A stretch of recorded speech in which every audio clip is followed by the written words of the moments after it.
मुदाक्तरात्तमोदकं सदा विमुक्तिसाधकं कलाधरावतंसकं विलासिलोकरक्षकम्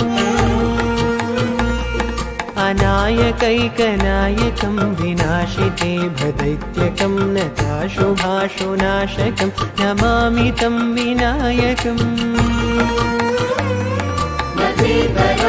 भीकरं नवोदितार्थभास्वरं नमत्सुरारिनिर्जरं तथाधिकापदुत्तरं सुरेश्वरं निधीश्वरं गजेश्वरं गणेश्वरं महेश्वरं तमाश्रये परात्परं निरन्तरम् समस्तलोकशङ्करं निरस्तदैत्यकुञ्जरं दरेतरोदरं वरं हरे भवक्त्रमक्षरम्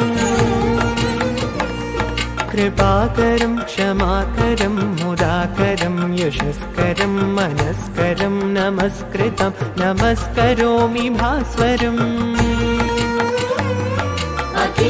अकिञ्चनातिमार्जनं चिरन्तनोक्तिभाजनं पुरारिपूर्वनन्दनं सुरारिगर्वचर्वणं प्रपञ्चनाशभीषणं धनञ्जयादिभूषणं कपोलदानवारणं भजे पुराणवारणम् नितान्तकान्तिदन्तकान्तिमन्तकान्तकात्मजम् अचिन्त्यरूपमन्तहीनमन्तराय कृन्तनं हृदन्तरे निरन्तरं वसन्तमेव योगिनां तमेकदन्तमेव तं विचिन्तयामि सन्ततं तमेकदन्तमेव तं विचिन्तयामि सन्ततं तमेकदन्तमेव तं विचिन्तयामि सन्ततम्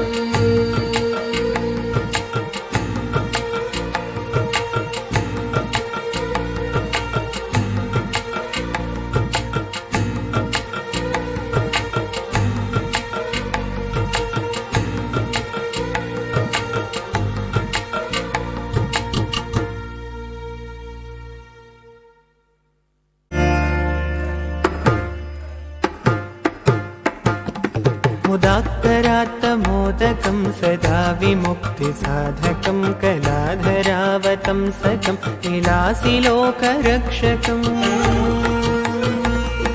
अनायकैकनायकं विनाशिते भदैत्यकं नताशुभाशुनाशकं नमामि तं विनायकम् भीकरं नवोदितार्थभास्वरं नमत्सुरारिनिर्जरं तथाधिकापदुत्तरं